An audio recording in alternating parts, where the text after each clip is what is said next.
Hello everyone, and welcome back to the Fluctus Channel. In the early 1980s, the public was introduced to an aircraft that resembled a pyramid with wings when viewed from the front.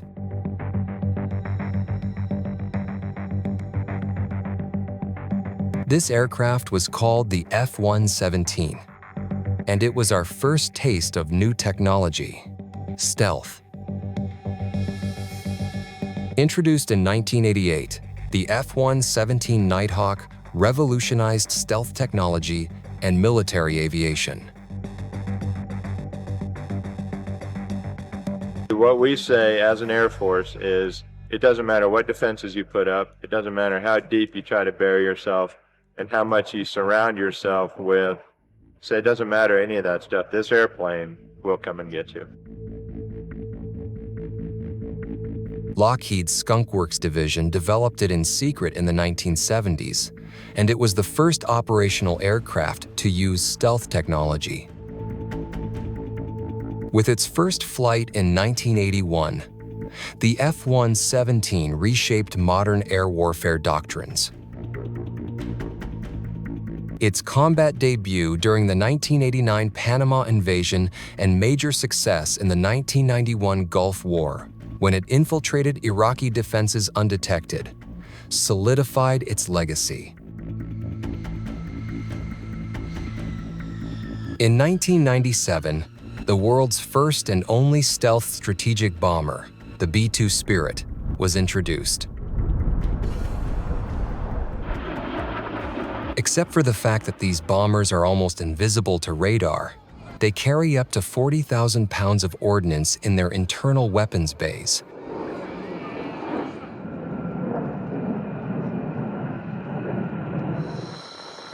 Hot pit refueling is a method developed to allow aircraft to refuel with engines running.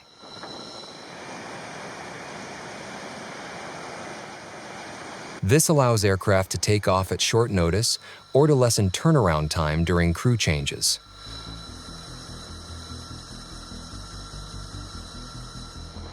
One crew leaves the aircraft while the other takes position inside the cockpit and resumes the mission.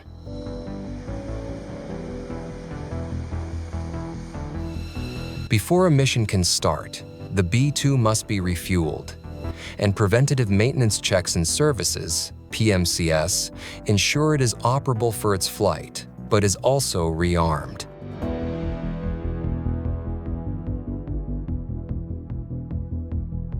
It takes precision and expertise to arm a B-2 Spirit stealth bomber.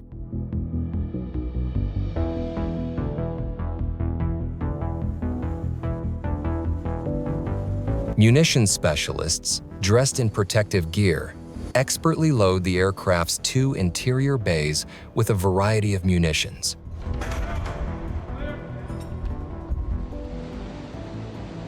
They use specialized munitions handling devices such as munitions handling units, MHU, to position guided bombs meticulously and possibly nuclear weapons, adhering to tight safety regulations.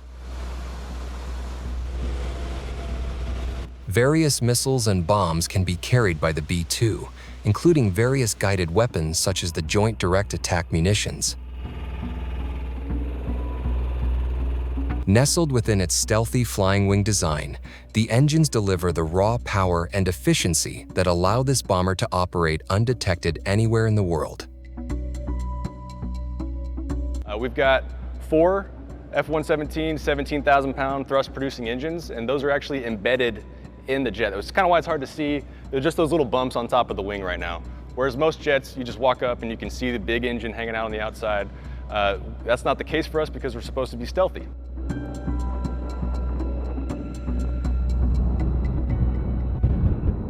The stealth bomber, with a wingspan of 172 feet, moves gently down the runway, its distinctive flying wing design reducing radar cross-section.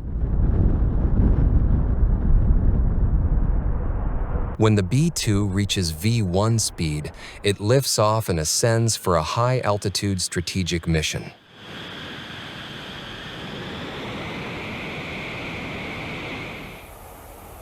Even with a 6,900-mile range, the B-2 can achieve much greater ranges utilizing tactical air-to-air refueling.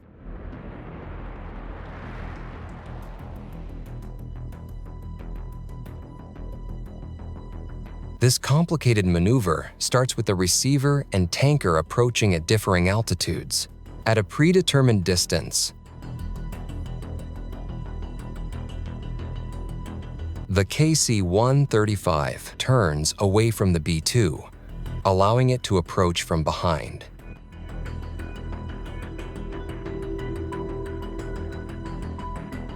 At first, the B-2 remains in the waiting area until it is granted authority to enter the aerial refueling envelope.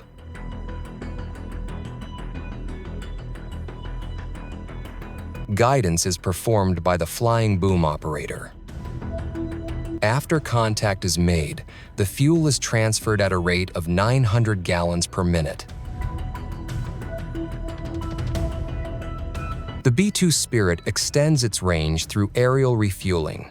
At sea, warships achieve the same goal through underway replenishment, transferring fuel, munitions, and supplies while underway.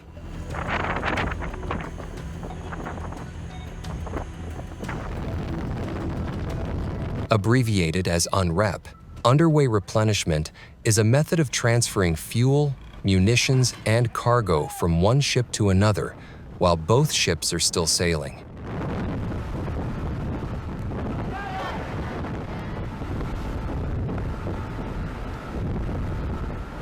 Before this method was developed, warships either had to return to shore to restock or stop at special supply bases established worldwide. The problem with this method was that it left both the supply depots and the stopped ships very vulnerable.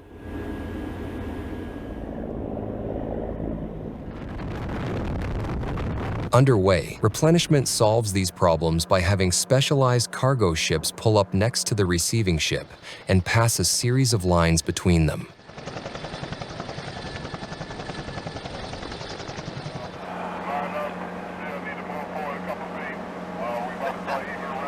Using these lines and a system of hooks and pulleys, the cargo ship can transfer thousands of pounds of equipment without either ship coming to a stop.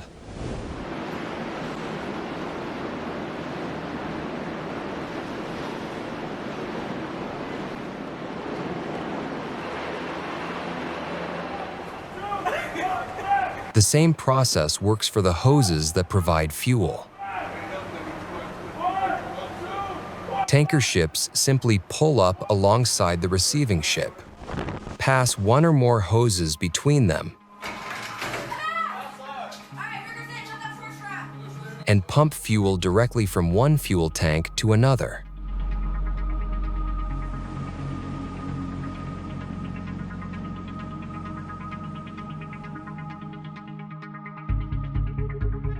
Though this process has been around since World War II, it has only become safer and more reliable thanks to modern technology.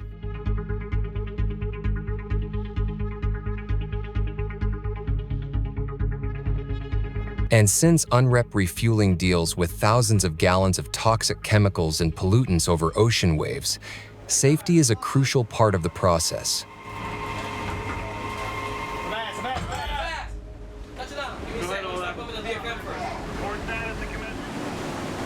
To start, a link must be established between the two vessels. This is accomplished by having a member of the replenishment ship fire a line gun in the proximity of the other vessel's deck. This features a weight with a rope attached.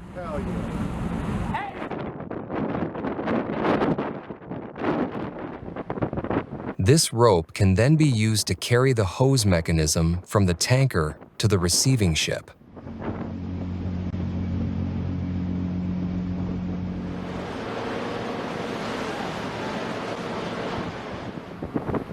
Once the flow of fuel is confirmed, the tanker will begin the filling process. As the fuel is being passed back and forth, teams on both sides of the hose line must be careful to keep it above the crashing waves. If the hose is hit with too much force, it could end up in a damaged line or fuel spill. Another reason this process is treated with so much care is the ease with which spilled fuel can cause a fire aboard a ship.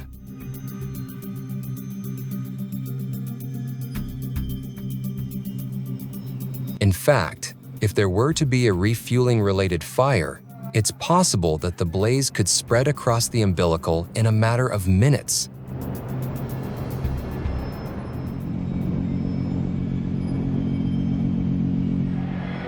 Depending on the conditions, cargo transfer can be initiated with a line gun or merely a sailor with a good arm.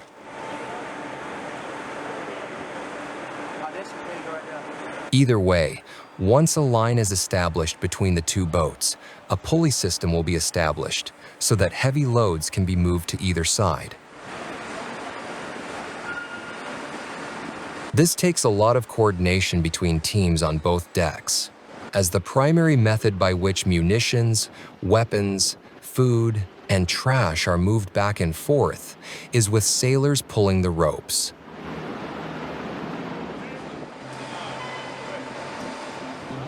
These men and women are also responsible for retrieving and putting away the various cargo as it arrives.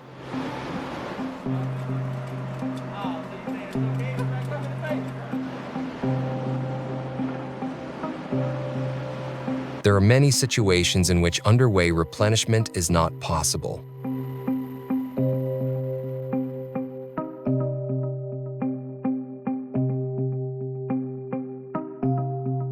Whether this is due to weather conditions, rough seas, or a lack of proper equipment. The alternative is almost always vertical replenishment, or VERTREP.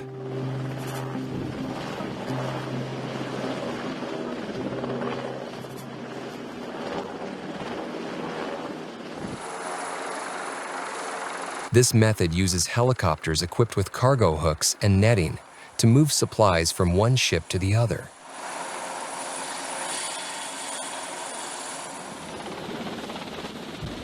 Even though these helicopters are capable of carrying thousands of pounds at once, a VERTREP operation generally takes much longer than an underway replenishment.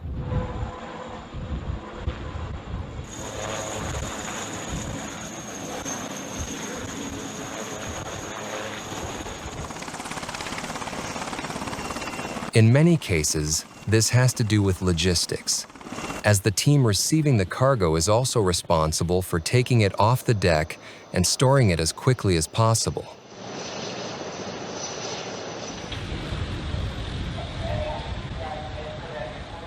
The U.S. Navy's Combat Logistics Force fields around 42 supply ships, the lifeline that keeps warships fueled, fed, and armed far from shore.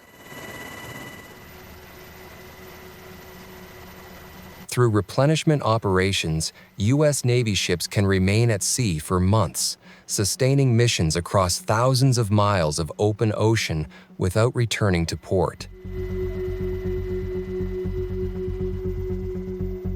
From the remarkable capabilities of the stealth dominance of the F-117 Nighthawk and B-2 Spirit, to the precise logistical mastery of underway and vertical replenishment, highlight the technological sophistication and operational ingenuity of U.S. military forces.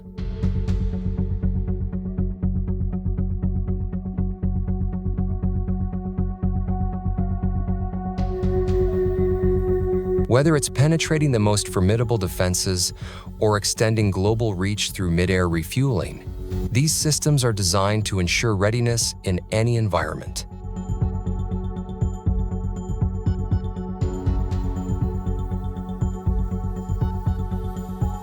That's the end of this video. I hope you enjoyed it. Make sure to subscribe to this channel so you don't miss any of our new content. See you next time.